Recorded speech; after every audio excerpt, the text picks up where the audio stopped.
கர்த்தரை நம்பியே ஜீவிப்போ, கவலை கஷ்டங்கள் தீர்ந்திடும், கைவிட காத்திடும் பரமனின் கரங்களை நாம் பற்றிக் கொள்வோம்.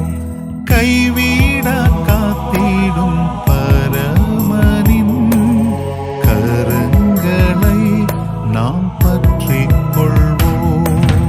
ஜீவதேவன் பின் செல்லுவோம், ஜீவ ஒளிதனை கண்டடைவோம். மனதின் காரிருள் நீங்கிடவே மாசமாதானம் தங்கும். மனதின் காரிருள் நீங்கிடவே மாசமாதானம் தங்கும். கர்த்தரை நம்பியே ஜீவிப்போ, கவலை கஷ்டங்கள் தீர்ந்திடும், கைவிட காத்திடும் பரமனின் கரங்களை நாம் பற்றிக் கொள்வோம். உண்மை வழி நடந்திடும் உத்தமனுக்கென்றும் கர்த்தர் துணை. கண்கள் அவன் மீது வைத்திடுவார், கருத்தாய் காத்திடுவார்.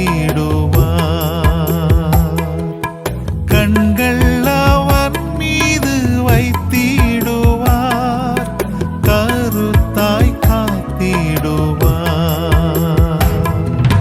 கர்த்தரை நம்பியே ஜீவிப்போ, கவலை கஷ்டங்கள் தீர்ந்திடும், கைவிட காத்திடும் பரமனின் கரங்களை நாம் பற்றிக் கொள்வோம். இன்மைக்கேற்ற இன்பங்களை நம்மை விட்டு முற்றும் அகற்றுவோம். மாறாத சந்தோஷம் தேடிடுவோம் மறுமை ராஜ்யத்தில். மாறாத சந்தோஷம் தேடிடுவோம் மறுமை ராஜ்யத்தில். கர்த்தரை நம்பியே ஜீவிப்போ, கவலை கஷ்டங்கள் தீர்ந்திடும், கைவிட காத்திடும் பரமனின் கரங்களை நாம் பற்றிக் கொள்வோம். கைவிட காத்திடும் பரமனின் கரங்களை நாம் பற்றிக் கொள்வோம். ஆண்டவரும் இரட்சகருமாகிய இறைமகன் இயேசு கிறிஸ்துவின் இணையற்ற நாமத்தில் யாவருக்கும் அன்பின் வாழ்த்துதல்களை கூறிக்கொள்ளுகின்றேன். பிரிவினைகளை தகர்ப்போம், கிறிஸ்துவின் அன்பில் ஒன்றிணைவோம். Let us destroy the divisions and be united in the love of Christ. Amen. அருமையான தேவனுடைய பிள்ளைகளே, நம் ஒவ்வொருடைய வாழ்விலும் பல விதமான சூழ்நிலைகள் காணப்படுகின்றன, நெருக்கங்கள் காணப்படுகின்றன. நான் இனி என்ன செய்வது? என் வாழ்க்கை இனி எப்படியாக இருக்கும்? என் பிள்ளைகளுடைய எதிர்காலம் எப்படியாக இருக்கும்? எனக்கு பேர் சொல்லி அழைக்கும்படியாக, என்னை அம்மா என்று அழைக்கும்படியாக, என்னை அப்பா என்று அழைக்கும்படியாக எனக்கு ஒரு குழந்தை இல்லையே. நான் இனி என்ன செய்வது?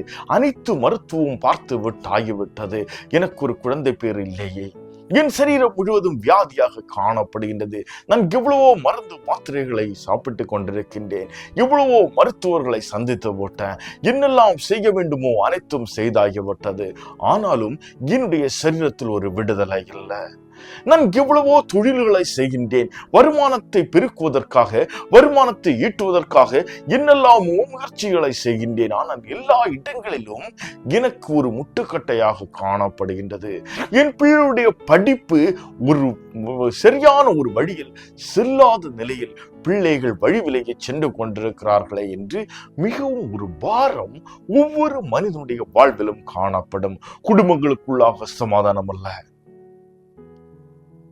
எல்லா இடங்களிலும் நெருக்கங்கள், நிந்தைகள், அவமானங்கள் என்று ஒவ்வொரு நாளையும் எண்ணி கழித்து கொண்டிருக்கக்கூடிய அநேக ஜனங்கள் உண்டு. கர்த்தர் இந்த நேரத்திலே உங்களை பார்த்து இடைபட வாஞ்சையாயிருக்கின்றார். கர்த்தர் கூறுகின்றார், நீங்கள் என்னை நோக்கி கூப்பிடுவீர்களேயானால் நான் உங்களை விடுவிக்க வல்லவராயிருக்கிறேன். என்னால் கூடதவைகள் ஒன்றுமல்ல.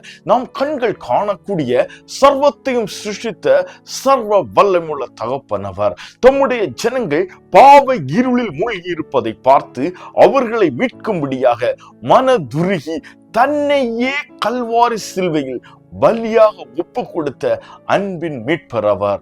அவர் கூறுகிறார், நீ என்னை நோக்கி கூப்பிடுவேயானால் உன்னுடைய வாழ்வில் காணப்படும் அனைத்து கட்டுகளிலிருந்து உனக்கு ஒரு விடுதலையை தருவேன். உன்னுடைய தேவைகளை நான் சந்திப்பேன். நீ எவ்விதமான சூழ்நிலைகள் இருந்தாலும் சரி, நான் உன்னை மீட்டுக் கொள்வேன் என்று கர்த்தர் கூறுகின்றார். அருமையான தேவனுடைய பிள்ளைகளே, கர்த்தரை நோக்கி நாம் கூப்பிடும் பொழுது நம்முடைய கூப்பிடுதலை அவர் அவருடைய செவிகளில் கேட்கிறவராய் காணப்படுகின்றார். நம்முடைய கூப்பிடுதலுக்கு அவர் உத்தரவு அருளி செய்கிறவராயிருக்கிறார். நாம் கூப்பிடும் பொழுது நமக்கு அறியாத மறைப்பொருள்களை, நல்ல ஆலோசனைகளை தந்து நம்மை வழி நடத்துகிறவராயிருக்கிறார். நம்மால் எண்ணி கூட பார்க்க முடியாத காரியங்களை கர்த்தர் நம்முடைய வாழ்வில் செய்கிறவராயிருக்கிறார். அது மட்டுமல்ல, சத்ருவாயன் விரிக்கக்கூடிய மாய வலைகளுக்கு, எதிரிகளுக்கு நம்மை விலக்கி பாதுகாக்கிற தேவனாயிருக்கிறார். அவர் சேனைகளின் கர்த்தர். அவர் இந்த நேரத்தில் உங்களை பார்த்து கூறுகின்றார், நீ என்னை நோக்கி கூப்பிடு. சங்கீதங்களின் புத்தகம் 18ஆம் அதிகாரம் 6ஆம் வசனத்தை நாம் படிக்க கேட்போம். சங்கீதங்களின் புத்தகம் 18ஆம் அதிகாரம் 6ஆம் வசனம். எனக்கு உண்டான நெருக்கத்திலே கர்த்தரை நோக்கி கூப்பிட்டேன், என் தேவனை நோக்கி அபயமிட்டேன். தமது ஆலயத்திலிருந்து என் சத்தத்தை கேட்டார். என் கூப்பிடுதல் அவர் சந்நிதியில் போய் அவர் செவிகளில் ஏறிற்று. இங்கு சங்கீதக்காரன் மிக தெளிவாக கூறுகின்றான், நான் எனக்கு உண்டான நெருக்கத்திலே கர்த்தரை நோக்கி கூப்பிட்டேன், என் கூப்பிடுதல் அவர் செவிகளில் சென்று ஏறிற்று. அருமையான தேவனுடைய பிள்ளைகளே, நாம் கூப்பிடும் பொழுது நம்முடைய கூப்பிடுதல் அவருடைய செவிகளில் சென்று ஏறுகிறதாய் காணப்படுகின்றது. அது மட்டுமல்ல, நாம் கூப்பிடக்கூடிய ஒவ்வொரு காரியங்களுக்கும் கர்த்தர் விடுதலையை தருகிறவராயிருக்கிறார். நாம் கூப்பிடுகிற தேவன் அவர் ஜீவன் உள்ள தேவனாயிருக்கிறார். அவர் மரமோ கல்லோ அல்லது பொருள்களோ அல்ல. அவர் ஜீவன் உள்ள தேவனாயிருக்கிறார். அவர் கேட்கிற தேவனாயிருக்கிறார். என்னுடைய பிள்ளை என்னண்டை வந்து கேட்டு பெற்றுக் கொள்ள வேண்டும் என்று வாஞ்சி உள்ள தகப்பனாயிருக்கிறார். அவர் உன்னை பார்த்து கூறுகின்றார், என்னை நோக்கி கூப்பிடு. உன்னுடைய கூப்பிடுதல் என்னுடைய செவிகளில் வந்து ஏற வேண்டும். நம்முடைய கூப்பிடுதல் ஆண்டவருடைய செவிகளுக்கு செல்லும் பொழுது கர்த்தர் நமக்கு விடுதலையை கட்டளையிடுகிறவராயிருக்கிறார். அருமையான தேவனுடைய பிள்ளைகளே, யோனாவுடைய வாழ்க்கையை பார்ப்போமேயானால், யோனா ஒரு தீர்க்கதரிசியாய் காணப்படுகின்றார். செல்வ செழிப்பான ஒரு தீர்க்கதரிசி. அவரை பார்த்து கர்த்தர் கூறுகின்றார், நீ நினிவே பட்டணத்திற்கு சென்று அங்குள்ள ஜனங்கள் என்னை விட்டு பின்மாறி சென்று கொண்டிருக்கிறார்கள், கர்த்தருக்கு விரோதமான காரியங்களை செய்து கொண்டிருக்கிறார்கள். ஆகவே அவர்கள் மேல் கர்த்தருடைய நியாய தீர்ப்பு வருகின்றது என்று எச்சரிக்கும்படியாக இவரை நினிவேக்கு அனுப்புகின்றார். ஆனால் இந்த நினிவே ஜனங்களை குறித்து அறிந்திருந்த யோனோ என்ன செய்கின்றார்? அவர் தர்ஷீசுக்கு தன்னுடன் இருந்த காசை கொடுத்து டிக்கெட் எடுத்துவிட்டு அவர் கப்பலேற பிரயாணத்தை ஆரம்பிக்கின்றார். அருமையான தேவனுடைய பிள்ளைகளே, சற்று சிந்தித்து பாருங்கள். இன்று என்னுடைய வாழ்க்கையிலும் இப்படியாகத்தான் காணப்படுகின்றது. கர்த்தர் எனக்கு ஒரு வாக்குத்தத்தத்தை தந்திருக்கிறார், கர்த்தர் எனக்கு ஒரு வேலையை தந்திருக்கிறார், கர்த்தர் எனக்கு ஒரு நன்மையை தந்திருக்கிறார், கர்த்தர் என்னை வழி நடத்தி கொண்டிருக்கின்றார், கர்த்தர் எனக்கு ஒரு சபையை தந்திருக்கிறார், கர்த்தர் எனக்கு ஒரு குடும்பத்தை தந்திருக்கிறார், கர்த்தர் எனக்கு அனைத்து தேவைகளையும் சந்தித்துக் கொண்டிருக்கின்றார். ஆனால் நானோ கர்த்தருக்கு விரோதமான காரியங்களை செய்து கொண்டிருக்கின்றேன். கர்த்தரை விட்டு பின்மாறி செல்லுகிறவனாய் காணப்படுகின்றேன். இன்று அநேகருடைய வாழ்க்கையை நாம் பார்க்கும் பொழுது கர்த்தரிடமிருந்து பெற்றுக்கொண்ட ஆசீர்வாதங்களை அவர்களை கர்த்தரை விட்டு பின்மாற்றக்கூடியதாய் காணப்படுகின்றது. உதாரணமாக நாம் எடுத்துக்கொள்வோமே, ஆனால் நமக்கு கிடைக்க வேண்டிய வருமானத்திற்காக நாம் ஓடிக்கொண்டிருக்கின்றோம். அந்த ஓட்டம் அன்றைய நாளுக்குரியதாக அல்லாதபடிக்கு நம்முடைய தலைமுறைக்குரியதாக நாம் சேர்த்து வைக்கிறவர்களாய் நம்முடைய சிந்தை மாறிவிடுகின்றது. கர்த்தர் எனக்கு ஒரு வேலை தந்தால் போதும், எனக்கு ஒரு வருமானம் கிடைத்தால் போதும் என்று கர்த்தருடைய சமூகத்தில் வாசித்து ஜெபித்து கர்த்தரிடமிருந்து பெற்றுக்கொண்ட அந்த வருமானத்தை நாம் இன்னும் பெருக்கிக் கொள்ளும்படியாக கர்த்தரை விட்டு பின்மாறி நாம் என்ன செய்கின்றோம்? அந்த பிரயாசப்பட்டு கொண்டிருக்கின்றோம். வருமானத்தை இன்னும் பெருக்கும்படியாக பிரயாசப்பட்டு கொண்டிருக்கின்றோம். அப்பொழுது நமக்கு கர்த்தருடைய சமூகத்தில் காத்திருப்பதற்கோ, கர்த்தருடைய உடன் கூட இடைபடுவதற்கோ, கர்த்தரோடு கூட உரையாடுவதற்கோ சமயம் இல்லாத ஒரு சூழ்நிலை உருவாகி விடுகின்றன. அருமையான தேவனுடைய பிள்ளைகளை, இதே போலத்தான் நம்முடைய வாழ்க்கை முழுவதும் நடந்து கொண்டிருக்கின்றது. இங்கு யோனாவுடைய வாழ்க்கையை நாம் பார்க்கும் பொழுது கர்த்தர் அவரிடம் கூறுகிறார், நீ நினிவேக்கு செல்ல வேண்டும். அங்குள்ள ஜனங்கள் என்னை விட்டு பின்மாற சென்று கொண்டிருக்கிறார், அவர்கள் மேல் என்னுடைய நியாய தீர்ப்பு வருகின்றது, அவர்களின் எச்சரிக்கும்படியாக அங்குள்ள ஜனங்களுக்கு சென்று தீர்க்க தரிசனம் உரைக்க வேண்டும். ஆனால் இந்த யோனா என்ன செய்கின்றார்? தர்ஷீசுக்கு புறப்பட்டு செல்கின்றார். அப்பொழுது கொடுமையான காற்று கொந்தளிப்பு வருகின்றது. இந்த ஜனங்கள் எல்லாரும் பயந்து நடுங்குகிறார்கள். அப்பொழுது யோனா சொல்லுகிறார், என்னை எடுத்து கடலில் போட்டு விடுங்கள், என்னை எடுத்து கடலில் போட்டு விடுங்க. யோனாவை கடலில் போட்ட பிற்பாடு அங்கிருந்து ஒரு மீன் அவரை விழுங்குகின்றது. இந்த மீனின் வயிற்றில் அவர் 3 நாட்கள் அவர் காணப்படுகின்றார். இக்கட்டான ஒரு சூழ்நிலை, நெருக்கம். இன்று நம்முடைய அநேகருடைய வாழ்க்கையை நாம் பார்ப்போமே, ஆனால் செல்வத்திற்கு பின்பாக ஓடி ஓடி ஓடி ஓடி ஆண்டவரை விட்டு பின்மாறி சிக்கை சீரழிந்து கொண்டிருக்கிறவர்களாய் காணப்படுகின்றோம். இந்த சிக்கலிருந்து எப்படி மீண்டு வர முடியும்? அந்த மீனோட வயிற்றில் இருக்கும்போது எப்படி ஒரு அந்தகாரமான ஒரு சூழ்நிலை காணப்படும், எப்படி ஒரு மந்தாரமான ஒரு சூழ்நிலை காணப்படும். யாரிடம் பேச முடியாது, சரியாக மூச்சு விட முடியாது, சரியாக உணவு சாப்பிட முடியாது, எதுவும் செய்ய முடியாத ஒரு சூழ்நிலை, இக்கட்டான ஒரு சூழ்நிலை. அந்த இடத்திலிருந்து யோனா கர்த்தரை நோக்கி கூப்பிடுகின்றார். அருமையான தேவனுடைய பிள்ளைகளே, உன்னுடைய வாழ்க்கை இப்படிப்பட்ட ஒரு சூழ்நிலையில் காணப்படலாம். எல்லாராலும் கைவிடப்பட்ட ஒரு சூழ்நிலை, பொருளாதார நெருக்கங்களால் சிக்கி சிறந்து இருக்கக்கூடிய ஒரு சூழ்நிலை, இனி மறித்து விட வேண்டாம், நிற்கக்கூடிய ஒரு சூழ்நிலை, ஒரு முட்டு சந்தில் நிற்கக்கூடிய ஒரு சூழ்நிலை, மருத்துவர்களால் கைவிடப்பட்ட ஒரு சூழ்நிலை, இனி உனக்கு குழந்தை பேரே இல்லை என்று கைவிடப்பட்ட ஒரு சூழ்நிலை, உன் சரீரத்தில் இருக்கிற வியாதியிலிருந்து உனக்கு விடுதலை இல்லை என்று மருத்துவர்களால் கைவிடப்பட்ட ஒரு சூழ்நிலை, உன் பிள்ளைகள் இப்படியே தான் சென்று கொண்டிருப்பார்கள் என்று அனைவராலும் நிந்தித்து அவமதிக்கக்கூடிய ஒரு சூழ்நிலை. இப்படிப்பட்ட ஒரு சூழ்நிலையில் இருந்தாலும் நீங்கள் கர்த்தரை நோக்கி கூப்பிடுவீர்களானால் கர்த்தர் உங்களை விடுவிக்கிறவராயிருக்கிறார். யோனாவின் தீர்க்கதரிசன புத்தகம் 2ஆம் அதிகாரம் 2ஆம் வசனத்தை நாம் படிக்க கேட்போம். யோனாவின் தீர்க்கதரிசன புத்தகம் 2ஆம் அதிகாரம் 2ஆம் வசனம். என் நெருக்கத்திலே நான் கர்த்தரை நோக்கி கூப்பிட்டேன், அவர் எனக்கு உத்தரவு அருளினார். நான் பாதாளத்தின் வயிற்றிலிருந்து கூக்குரலிட்டேன், நீர் என் சத்தத்தை கேட்டீர். என் நெருக்கத்திலே நான் கர்த்தரை நோக்கி கூப்பிட்டேன், அவர் எனக்கு உத்தரவு அருளினார். கர்த்தர் நம்முடைய கூப்பிடுதலுக்கு உத்தரவு அருளுகிற தேவனாயிருக்கிறார். அவர் ஜீவனுள்ள தேவனாயிருக்கிறார். அவரால் கூடாதவைகள் ஒன்றுமில்ல. அருமையான தேவனுடைய பிள்ளைகளே, நம்முடைய கர்த்தர் நம்முடைய கூப்பிடுதலுக்கு உத்தரவு அருளி செய்கிற தேவனாயிருக்கிறார். அவரை நோக்கி கூப்பிடும் போது அவர் நமக்கு உத்தரவு தருகிறார். நாம் என்ன செய்ய வேண்டும், இந்த இக்கட்டான சூழ்நிலையில் இருந்து நான் எப்படி வழி வர வேண்டும் என்பதை கர்த்தர் நம்மை வழிநடத்துகிறவராயிருக்கிறார். நம் தேவனால் கூடாதவைகள் ஒன்றுமல்ல.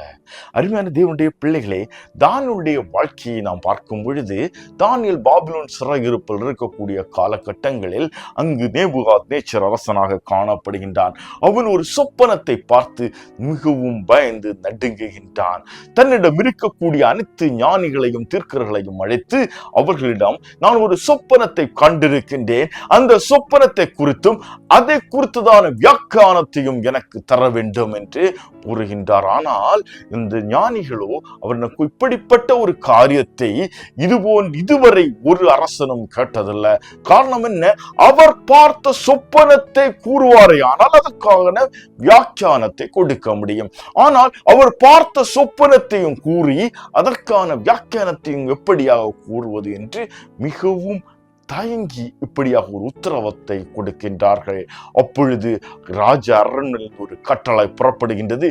நீங்கள் இதற்கான சரியான உத்தரத்தை கொடுக்காவிட்டால் அனைத்து ஞானிகளையும் கொன்று விடுவேன் என்று. அருமையான தேவனுடைய பிள்ளைகளே, இந்த செய்தியை அறிந்த தானியேல் என்ன செய்கிறார் என்றால், அவருடன் இருக்கக்கூடிய அவருடைய நண்பர்களை அழைத்துவிட்டு கர்த்தரை நோக்கி கூப்பிட ஆரம்பிக்கின்றார்.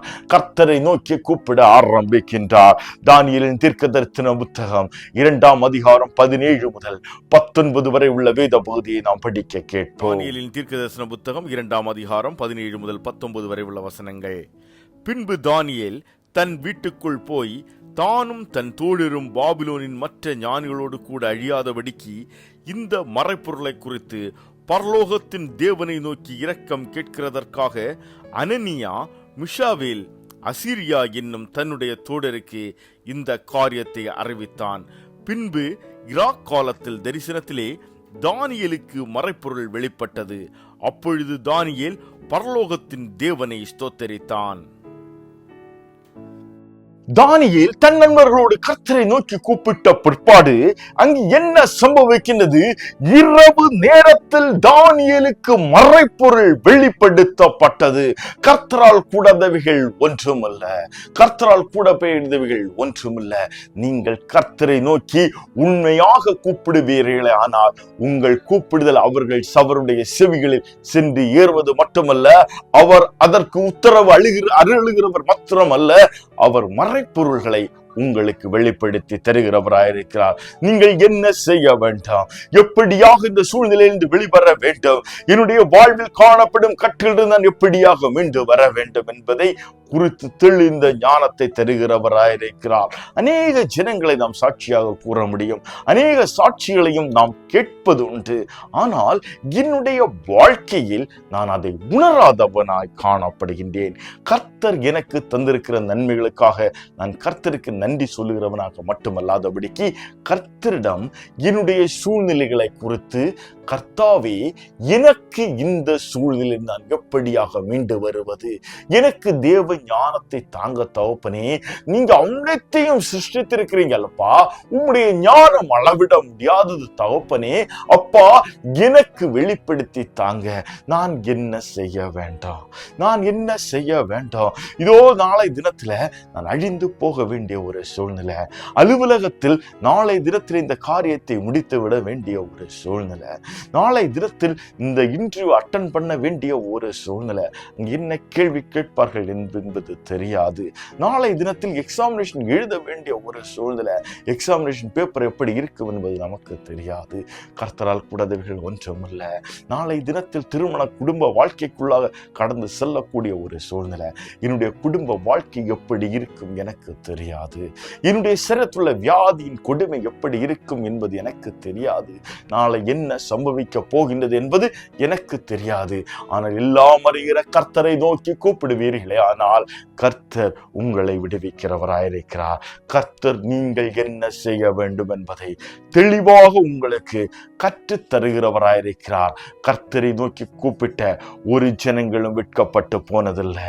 அருமையான தேவனுடைய பிள்ளைகளே, மோசேயுடைய வாழ்க்கையை நாம் பார்க்கும் இருக்கும் பொழுது மோசே தம்முடைய ஜனங்களை மீட்கும்படியாக, ஆண்டவரால் தெரிந்து கொள்ளப்பட்ட அவருடைய பரிசுத்த ஜனங்களை மீட்கும்படியாக எகிப்திலிருந்து மீட்டு கொண்டு வரக்கூடிய பிரயாணங்கள் முழுமையாக நாம் பார்ப்போமே. ஆனால் அநேக நேரங்களில் கர்த்தரை நோக்கி கூப்பிடுகின்றார், கர்த்தரை நோக்கி கூப்பிடுகின்றார். கர்த்தரை நோக்கி கூப்பிடக்கூடிய ஒவ்வொரு தருணங்களிலும் கர்த்தர் அவருக்கு விடுதலையை கட்டளையிடுகின்றார்.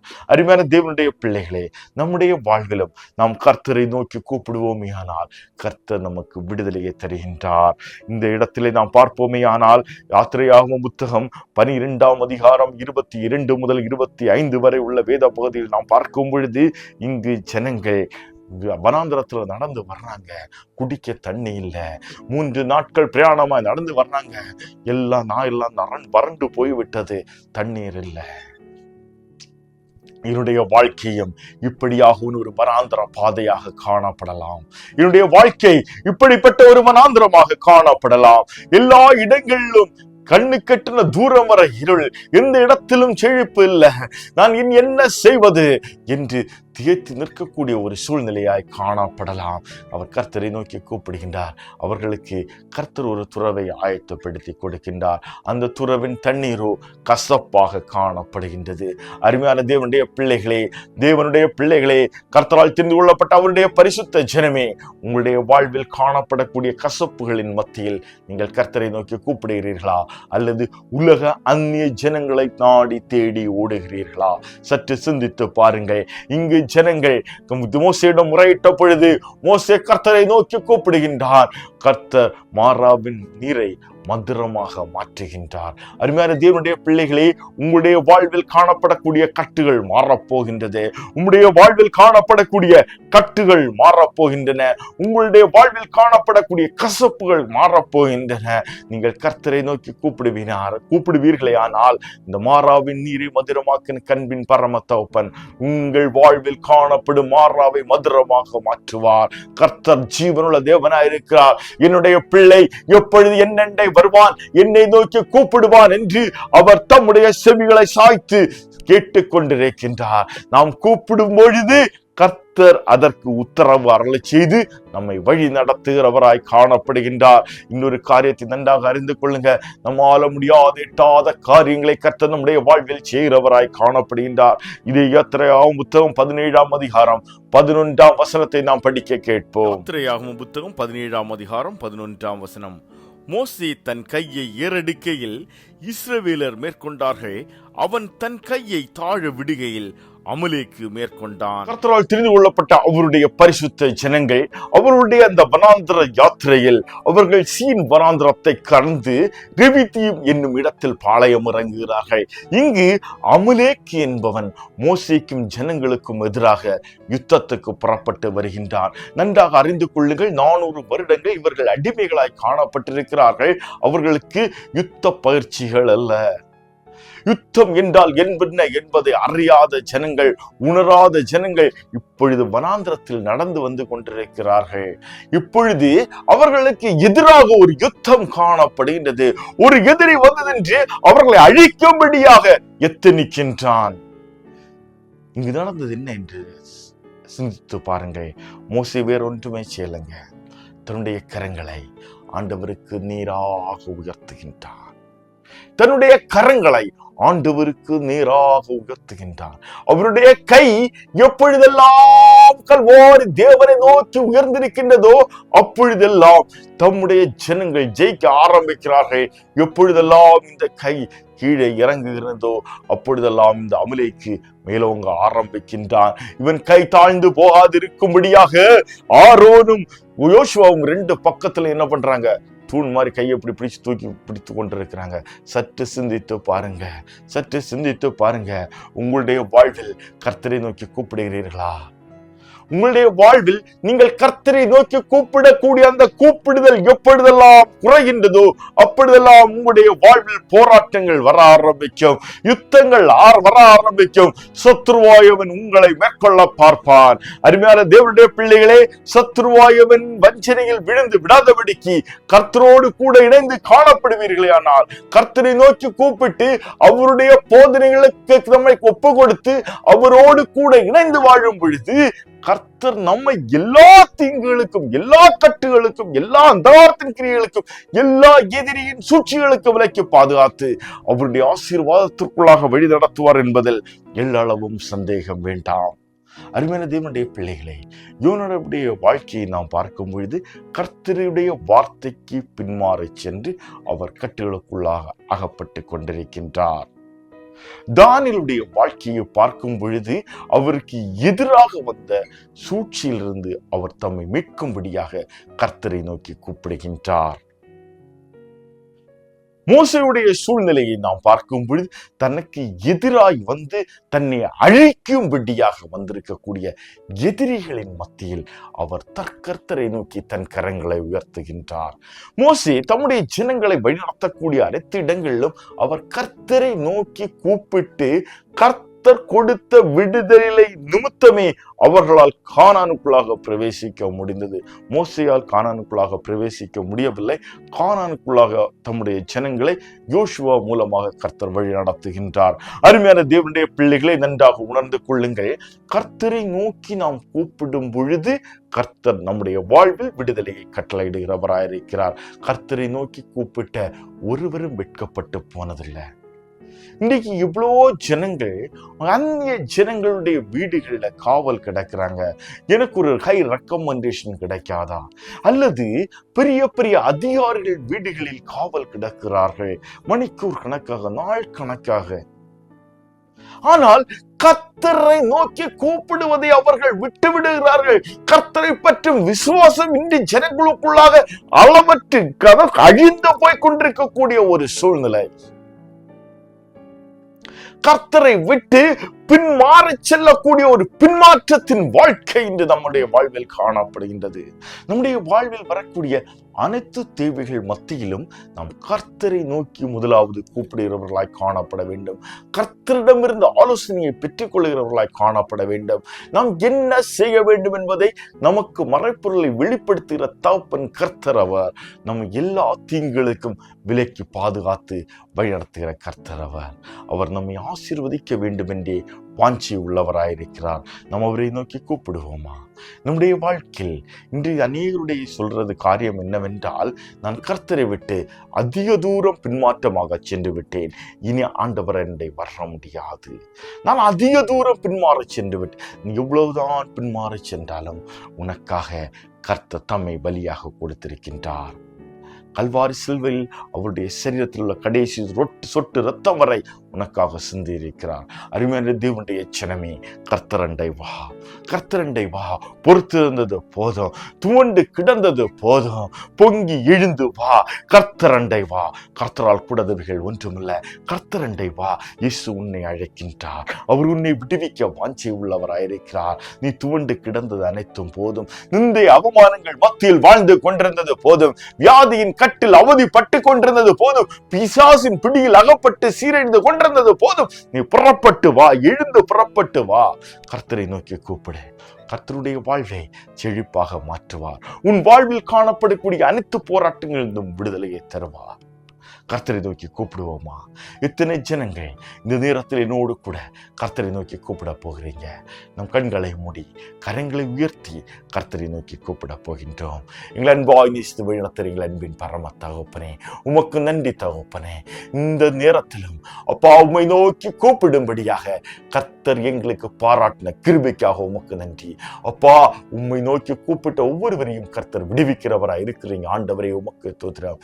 யோனா தன்னுடைய கட்டுகளின் மத்தியில் கர்த்தரை நோக்கி கூப்பிட்ட பொழுது அவருடைய வாழ்வில் காணப்பட்ட அந்த நெருக்கங்கள் இருந்து கர்த்தர் ஒரு விடுதலையை கட்டளையிட்டீங்க. தானியேல் கர்த்தருடைய சமூகத்தில் கர்த்தரை நோக்கி நண்பர்களோடு கூட கூப்பிட்ட பொழுது அவருக்கு மறைப்பொருள்களை வெளிப்படுத்தி கொடுத்தீங்கப்பா. மோசே உம்மை நோக்கி கூப்பிட்ட பொழுது எல்லா இடங்களிலும் அவரை வழிநடத்தினீங்க. எல்லா ஆபத்துகளுக்கு விலக்கி பாதுகாத்தீங்க. இன்ப கானானுக்குள்ளாக வழிநடத்தினீங்களே ஆண்டவரே, எங்களுடைய இன்ப கானானுக்குள்ளாக வழிநடத்துங்க. கர்த்தர் எங்களுக்கு வைத்திருக்கிற ஆசீர்வாதத்தை சுதந்திரித்துக் கொள்ள எங்களுக்கு கிருபை தாங்க. சத்ருவாய் விரிக்கக்கூடிய மாய வலைகள் நாங்கள் விழுந்து விடாதபடிக்கு எங்கள் ஒவ்வொருவருக்கும் கிருபை தாங்க தகப்பனே. கல்வாரி சிலுவையின் ரத்தம் எங்கள் மேல் பூசப்பட்டிருக்கிறதப்பா.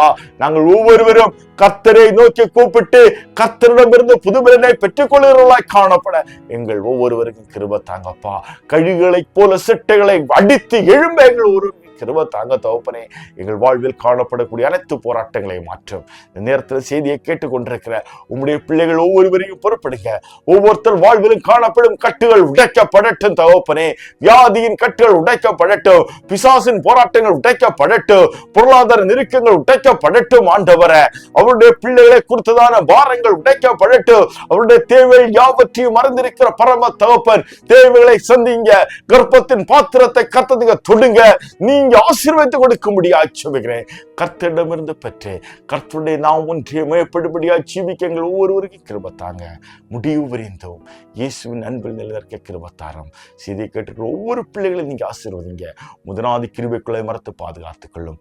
நம்மோடு கூட இணைந்து வாழ எங்கள் ஒவ்வொருவருக்கும் கிருபை தாங்க. தாழ்த்தி முடைக்கிறங்கள் ஒப்படைக்கிறேன். மீட்பெரும் ரட்சகருமாகிய இயேசு கிறிஸ்துவின் மூலம் பிதாவே, ஆமென். என் ஆத்துமாவே கர்த்தரை தோத்திரி, என் முழு உள்ளவருடைய பரிசுத்த நாமத்தை தோத்திரி. என் ஆத்துமாவே கர்த்தரை தோத்திரி, அவர் செய்த சகல உபகாரங்களை மறவாதே. ஆமென். ஆசீர்வாதம் நமது ஆண்டவராகிய இயேசு கிறிஸ்துவின் கிருபையும் அன்பும் சமாதானமும் இன்றும் என்றும் சதா காலங்களிலும் நம் அனைவரோடும் கூட இருப்பதாக. நம் ஆண்டவராகிய இயேசு கிறிஸ்து தாமே நம் அனைவருடைய தேவைகளையும் சந்தித்து அவரோடு கூட சேர்த்து அனைத்து பாதுகாத்து வழி நடத்துவாராக. ஆமன். இந்த செய்தி உங்களுடைய வாழ்க்கையில் பிரயோஜனமாக இருக்கும். நான் கர்த்தரை நோக்கி கூப்பிட்டு விடுதலையை பெற்றுக்கொண்டேன் என்று நீங்கள் விசுவாசிப்பீர்களே, ஆனால் உங்கள் நண்பர்களுக்கும் பகிருங்கள். அவர்களும் தங்கள் வாழ்வில் காணப்படும் கட்டுகளிலிருந்து விடுவிக்கப்பட்டு கர்த்தரண்டை வந்து சேரட்டும். ஆமன்.